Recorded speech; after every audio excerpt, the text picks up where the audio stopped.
का हमारा टॉपिक है फ़िज़िकल एजुकेशन में आने वाले मोस्ट इम्पोर्टेंट क्वेश्चन। तो हमारे फ़िज़िकल एजुकेशन में 5 चैप्टर आने वाले सेकंड टर्म में, तो उनके मैं इम्पोर्टेंट क्वेश्चन लेके आई हूँ।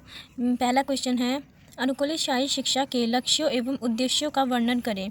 लक्ष्य और उद्देश्य ज़्यादातर एक ही जैसे से लगते हैं, तो आप लक्ष्य में लिख सकते हैं कि अनुकूलित शाही शिक्षा से मानसिक स्वास्थ्य और शारीरिक और सामाजिक स्वास्थ्य में वृद्धि होती है।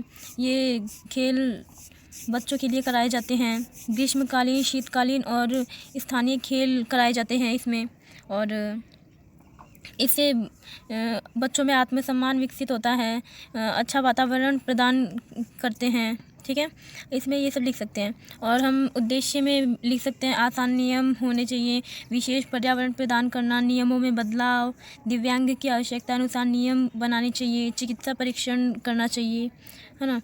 और फिर अनुकूलित शाही शिक्षा की अवधारणा का वर्णन कीजिए।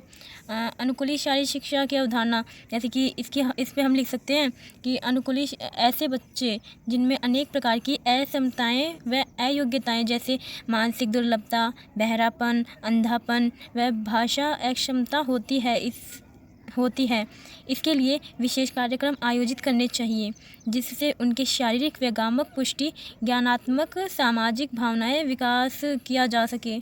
ऐसे हम लिख सकते हैं। और ये 5 नंबर का जो क्वेश्चन है, ये है अनुकूलित शाही शिक्षा क्या है। तो अनुकूलित शाही शिक्षा खेलकूद तथा अन्य विकासात्मक गतिविधियों का रूपांतरित कार्यक्रम होता है, जो असमर्थ अथवा दिव्यांग विद्यार्थी अथवा विद्यार्थियों की रुचियों और क्षमताओं तथा सीमाओं को ध्यान में रखकर चलाया जाता है। उसे अनुकूलित शाही शिक्षा कहते हैं।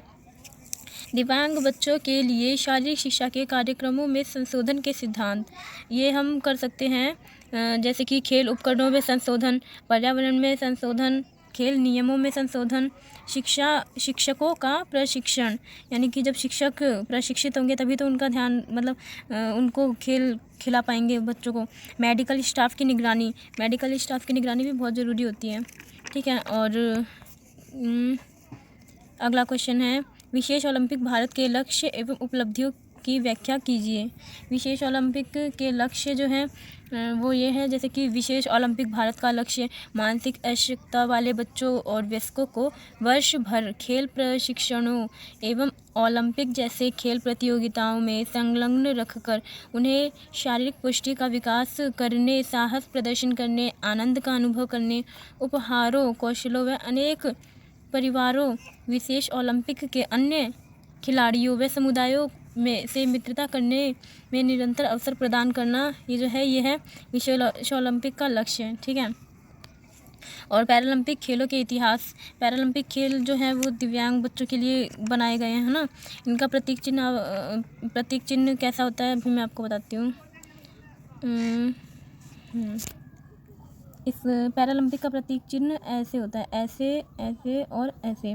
तो ये जो है ना, ये ऊपर वाली लाइन है, ये रेड कलर की होती है, ये जो होती है ये होती है नीले कलर की, और ये होती है ग्रीन कलर की। तो ये है पैरालंपिक का। ठीक है, और जो डेफलंपिक्स होता है ना, वो ऐसे गोल सा होता है और उसमें ऐसे 4 हाथों की 3 उंगलियां बनी होती हैं, तो इसे डेफलंपिक्स का प्रतीक कहते हैं। और विशेष ओलंपिक भारत का भी प्रतीक, अभी रुको मैं बताती हूँ विशेष ओलंपिक भारत का प्रतीक कैसा होता है। उसमें एक जैसे कि 5 एक जैसे वो व्यक्ति से बनाए होते हैं, उनके हाथ ऐसे होते हैं, एक हाथ सीधे होते हैं, एक ऊपर होते हैं, एक नीचे की साइड होते हैं, और ऐसे 5 व्यक्ति लाइन में होते हैं, वो ऐसे में गोल में खड़े रहते हैं। तो ये है विशेष ओलंपिक भारत का। ठीक है, जिसे हम स्पेशल ओलंपिक भारत भी कहते हैं। तो फिर हम थे इतिहास, तो फिर ये है दिव्यांग व्यक्तियों का खेलों में भाग लेना कोई नई बात नहीं, यह है तो पिछले 100 सालों से चला आ रहा है। वर्ष 1888 में बर्लिन में बहरे लोगों के लिए पहले स्पोर्ट्स क्लब की स्थापना की गई थी, और पैरालंपिक के जनक माने जाते हैं गटमेन। ठीक है, डॉक्टर गटमेन। और पैरालंपिक शब्द जो है ग्रीक भाषा से लिया गया है। पैरा और ओलंपिक दो शब्दों को जोड़ के बना है। पैरालंपिक, पैरा का मतलब है पैरालंपिक और ओलंपिक का मतलब है ओलंपिक, यानी कि पैरालंपिक जो खेल हैं ओलंपिक खेलों के साथ साथ चलते हैं। ओलंपिक खेलों के 4 साल में आयोजित किए जाते हैं और पैरालंपिक खेल भी 4 सालों में आयोजित किए जाते हैं। ठीक है। और स्पेशल ओलंपिक भारत, ये जो है ये भी विशेष आवश्यकता वाले बच्चों के लिए ही किए जाते हैं। अनुकूलित शारीरिक शिक्षा को बढ़ावा देने के लिए ये 3 हैं, जैसे कि विशेष ओलंपिक भारत है और पैरालंपिक है, डेफ ओलंपिक्स है। और ये जो डेफ ओलंपिक्स है ये जो बच्चे सुन नहीं पाते उनके लिए ये डेफ ओलंपिक्स खेलों का आयोजन किया जाता है। विशेष आवश्यकता वाले बच्चों के विकास में परामर्श का क्या योगदान है? तो आप बता सकते हैं, जैसे कि हमारे स्कूल में जो काउंसलर होती हैं वो भी हेल्प करती हैं जो विशेष आवश्यकता वाले बच्चे होते हैं। वैसे तो काउंसलर जो मैम होते हैं वो और बच्चों की भी हेल्प करती हैं। अगर आपके पास आपकी कोई प्रॉब्लम है, कोई पर्सनल प्रॉब्लम है, तो भी आप जाके उनसे बता सकते हैं। तो उनके बारे में लिखना है। विशेष शैक्षणिक आवश्यकता वाले बच्चों के लिए व्यावसायिक चिकित्सा का क्या योगदान है? व्यावसायिक चिकित्सा यानी कि जो चिकित्सक होते हैं यानी कि डॉक्टर होते हैं, उन्हें हम पैसा दें और वो बच्चों का ध्यान रखें, वो होते हैं शैक्षणिक वो आवश्यकता वाले बच्चों का ध्यान रखते हैं व्यावसायिक चिकित्सक। ठीक है। तो वो अपना काम करते हैं, बच्चों का ध्यान रखते हैं। ऐसे इसमें इन चारों का हमें बताना होगा। अब ये सेकंड चैप्टर है योग वाला। इसके मोस्ट इम्पोर्टेंट क्वेश्चन है योग की परिभाषाएं, 2 परिभाषाएं दीजिए। जैसे कि वेद व्यास ने परिभाषा दे रखी है योग समाधि है, और भगवत गीता में दे रखा है कि योग कर्मसु कौशलम। ऐसी 2 डेफिनेशन आप याद कर लेना। और अगला क्वेश्चन है जीवन में योग के महत्व का वर्णन। अब योग जो है वो करने से क्या क्या हमारे जीवन में बेनिफिट्स होते हैं वो लिखने हैं इसमें। अगला क्वेश्चन है योग के इतिहास पर प्रकाश डालिए। जैसे कि आप सबको भी पता ही है कि योग कितनी बहुत पुराना है, बहुत सालों से चला आ रहा है। राजाओं महाराजाओं के ज़माने में भी योग करते थे, हड़प्पा सभ्यता में भी योग के चिन्ह मिले थे। वैसे तो कहा जाता है कि भारत में ही योग की स्थापना हुई थी, लेकिन इसका इतिहास उतना अच्छे से कोई जानता नहीं कि वास्तविकता में कहाँ हुई थी, लेकिन मानते ये हैं कि भारत से उत्पत्ति हुई है योग की। योग के तत्वों की सूची बनाएं। योग के 8 तत्व हैं। कौन कौन से हैं? यम, नियम, आसन, प्राणायाम, प्रत्याहार, धारणा, ध्यान, समाधि। ठीक है। तो ये तो हो गए योग के तत्वों की सूची। ठीक है। अब योग के तत्व अंगों का विस्तार पूर्वक वर्णन। इसमें ऐसे क्वेश्चन आ सकता है कि इनके तत्वों की सूची बनाएं और इसमें से 2 यम नियम का या फिर आसन प्राणायाम, इसमें से कोई सा भी 2 दे देंगे और पूछेंगे कि इनकी डेफिनेशन दीजिए। ज़्यादातर तो ये आसन का और प्राणायाम का होता है। तो आसन तो आपको भी पता है कि आरामदायक स्थिति में बैठना ही आसन होता है, और इसके बारे में आप लिख भी सकते हैं। और प्राणायाम जो होता है ये जो हम सांस को कंट्रोल करते हैं और फिर बाहर निकाल देते हैं सांस को, वो होता है प्राणायाम। ठीक है। इसकी डेफिनेशन, प्राणायाम के 3 प्रकार होते हैं, पूरक, रेचक, कुंभक। पूरक का मतलब होता है श्वास को लेना, रेचक का मतलब होता है बाहर निकालना, और कुंभक का मतलब होता है सांस को कुछ देर रोक के रखना। ठीक है। और इसमें ध्यान की डेफिनेशन भी आ सकती है।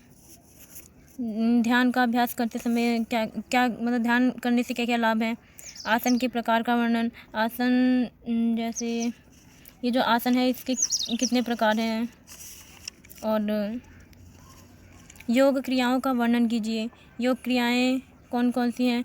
योग क्रियाएं जो हैं जैसे कि नेति क्रिया है। नेति क्रिया भी 2 प्रकार की होती है, एक तो सूत्र नेति होती है और एक जल नेति होती है। ठीक है। धोती क्रिया होती है, बस्ती क्रिया होती है, नोली क्रिया, त्राटक क्रिया और कपालभाति। ये जो है ये सारी योगिक क्रियाएं हैं, इनको शुद्धि क्रियाएं भी बोलते हैं। जो त्राटक है ना वो तो हमें करनी चाहिए। त्राटक 2 प्रकार की होती है, बाहरी त्राटक और आंतरिक त्राटक। बाहरी त्राटक वो होती है जैसे कि बैठ के अपने सामने दिए को जला दें और दिए को देखते रहें बिना पलक झपकाए 1-2 मिनट तक। और जो अंतः त्राटक होती है आंख बंद करके ध्यान की अवस्था में बैठना, उसे कहते हैं अंतः त्राटक।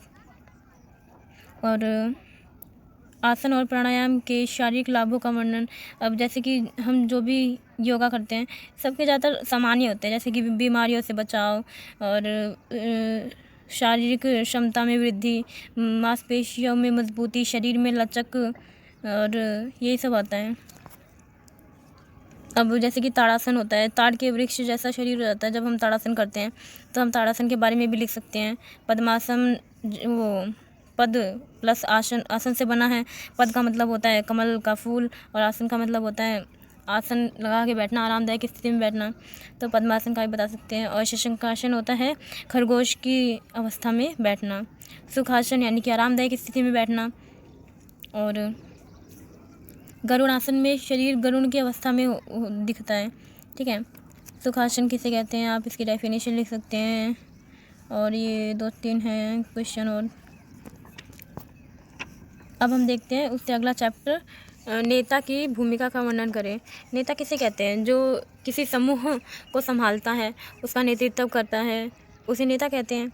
और नेता में एक नेता के गुणों का वर्णन कीजिए। एक नेता में क्या क्या गुण होने चाहिए। एक तो वो निडर होना चाहिए, उसमें किसी प्रकार का डर नहीं होना चाहिए। मैत्री भाव उसमें होना चाहिए। मित्रता की तरह सबके साथ सबका सहयोग करना होना चाहिए। वो बुद्धिमान होना चाहिए एक नेता का स्वास्थ्य अच्छा होना चाहिए ताकि वो अपने टीम को संभाल सके, ठीक है। और सहयोगी भावना होनी चाहिए। समाज में अच्छा आचरण होना चाहिए एक नेता का। ये सब हम लिख सकते हैं। एक नेता की भूमिका का वर्णन करते हुए बताएं कि एक नेता क्यों ज़रूरी है। अब भूमिका तो यही हो गई जो उनके गुण होते हैं, ठीक है। और एक नेता क्यों ज़रूरी है, एक समूह को संभालने के लिए एक नेता ज़रूरी है, नहीं तो समूह में जितने सदस्य हैं सब अपनी अपनी मनमानी करेंगे। इसलिए पर्वतारोहण, कुछ संभावित खतरों की जानकारी। पर्वतारोहण यानी कि पर्वत पर जब चढ़ते हैं ना, उसे पर्वतारोहण कहते हैं। अब इसमें समस्याएं तो आप भी बता सकते हैं। पैराग्लाइडिंग का मूलभूत आवश्यकताओं का वर्णन। पैराग्लाइडिंग जैसे पैराशूट होता है, उसे वो अपने शरीर में बांध के उड़ते हैं ना, वैसे ही पैराग्लाइडिंग भी होता है। सर्फिंग जैसे कि बड़ी बड़ी समुद्र होते हैं ना, समुद्र पे जो लहरें बड़ी बड़ी आती हैं, तो उस पर पैरा के वो सर्फिंग की जाती है। बहुत खतरे वाला खेल है ये। लंबी पैदल यात्रा, ये ट्रैकिंग को कहते हैं। ट्रैकिंग जो है उसे कहते हैं लंबी पैदल यात्रा। तो उससे सुरक्षात्मक उपाय, यानी कि अब हम लंबी पैदल यात्रा पे जा रहे हैं, तो उस समय हमें क्या क्या सुरक्षा करनी चाहिए अपनी। और रिवर राफ्टिंग यानी कि एक राफ्ट होती है, एक राफ्ट में हवा भर देते हैं और उस पर बैठ के नदी को पार करना होता है। तो ये भी कई प्रकार की होती हैं, कुछ सरल होती हैं, कुछ आसान होती हैं, कुछ कठिन होती हैं। यही क्वेश्चन है। साहसपूर्ण खेलों में भाग लेने के दौरान 2 सुरक्षात्मक उपाय। अब साहसपूर्ण खेल खेल रहे हैं तो उसमें हमें कई चीज़ों का ध्यान रखना चाहिए, जैसे कि अपने स्वास्थ्य का ध्यान रखना चाहिए और हमें जानकारी होनी चाहिए अच्छी, तभी तो हम उसमें अपना प्रदर्शन अच्छा करेंगे। साहसपूर्ण गतिविधियों के दौरान सुरक्षात्मक उपाय, खाना लेके जाना चाहिए, समय समय पर पानी पीते रहना चाहिए, कपड़े अच्छे से पहनने चाहिए, आसपास के वातावरण के बारे में पता होना चाहिए। कई चीज़ें लिख सकते हैं इसमें। खेल कूद में मनोविज्ञान का महत्व। खेल कूद में मनोविज्ञान जिसे हम साइकोलॉजी भी कहते हैं, है ना। साइकोलॉजी का मतलब होता है, साइक का मतलब है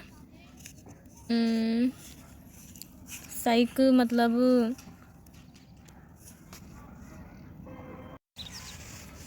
साइक का मतलब होता है आत्मा और लॉजी का मतलब होता है विज्ञान।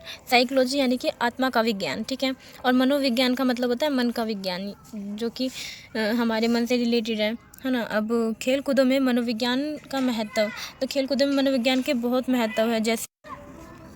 जैसे कि खिलाड़ी की भावनात्मक समस्या में मनोविज्ञान की भूमिका है।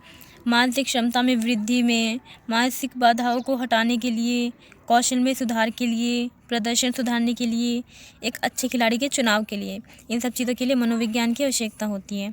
खेल मनोविज्ञान के महत्व पर प्रकाश डालिए। यही क्वेश्चन है, घुमा फिरा के दिए हैं। अब विकास की 2 परिभाषाएं। विकास किसे कहते हैं, विकास और वृद्धि में अंतर। विकास का संबंध गुणात्मक परिवर्तनों की प्रक्रिया से है, जैसे बच्चे की कार्यक्षमता, व्यवहार में प्रगति, इन सब चीज़ों को विकास कहते हैं। विकास और वृद्धि में अंतर। वृद्धि जो है वो मापी जा सकती है, लेकिन विकास को कभी मापा नहीं जा सकता। वृद्धि को हम देख सकते हैं, विकास को नहीं देख सकते, क्योंकि वृद्धि एक सीमित आयु तक होती है और विकास पूरे जीवन काल चलती है। वृद्धि परिणात्मक होती है और विकास परिणात्मक के साथ साथ गुणात्मक भी होती है। वृद्धि जैसे कि हमारी हाइट का बढ़ना, ठीक है, लड़कों के फेस पे मुँह छाना, ठीक है। और ये सब होता है वृद्धि, और जो विकास होता है ये मानसिक विकास, सामाजिक विकास, ये सब होता है विकास, ठीक है। किशोरों की समस्याओं का प्रबंधन कैसे करें, और किशोरों की समस्याओं का वर्णन, किशोरों की समस्याओं का प्रबंधन कैसे करें। एक दो क्वेश्चन है इनमें, जैसे कि किशोरों की समस्याएं होती क्या क्या हैं। एक तो शारीरिक समस्या होती है, व्यवहार की समस्या होती है, महत्व की भूमिका, अपने महत्व को ज़्यादा महत्व देते हैं, और करियर का चुनाव, किस फील्ड में जाना है, क्या करना है क्या नहीं करना है, ये सब समस्याएं होती हैं। किशोरों को नशे की समस्या वो लग जाती है, नशे की लत लग जाती है।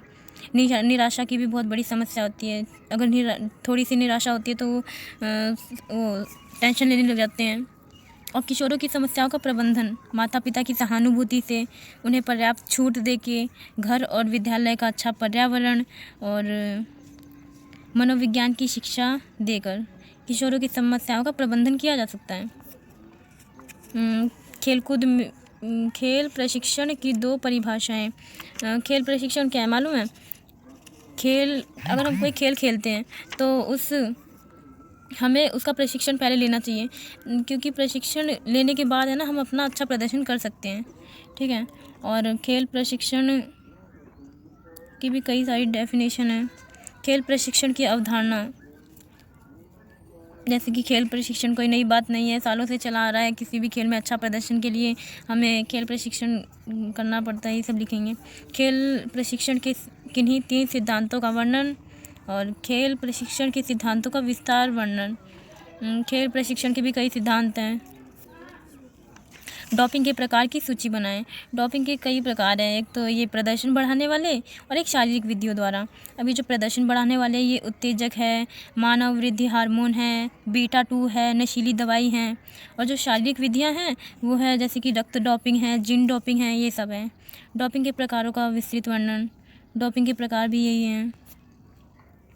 प्रतिबंधित विधियों का वर्णन कीजिए।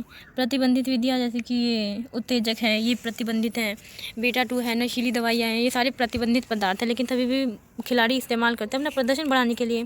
प्रतिबंधित पदार्थों का वर्णन हो गया। प्रतिबंधित पदार्थों के सेवन से दुष्प्रभाव पड़ते हैं, उनका वर्णन कीजिए। अप्रतिबंधित पदार्थ हैं तो उनके सेवन करने से कई सारे वो दुष्प्रभाव पड़ेंगे, जैसे कि बालों का गिरना, स्वभाव में अस्थिरता, उच्च रक्तचाप, मुंह का सूखना, शरीर में पानी की कमी और चक्कर आना, हृदय रोग, ऐसी कई सारी बीमारियां होती हैं। इसलिए प्रतिबंधित पदार्थों का इस्तेमाल नहीं करना चाहिए। ये तो हैं फिजिकल एजुकेशन के मोस्ट इम्पोर्टेंट क्वेश्चन, इन्हीं में से आएंगे जितने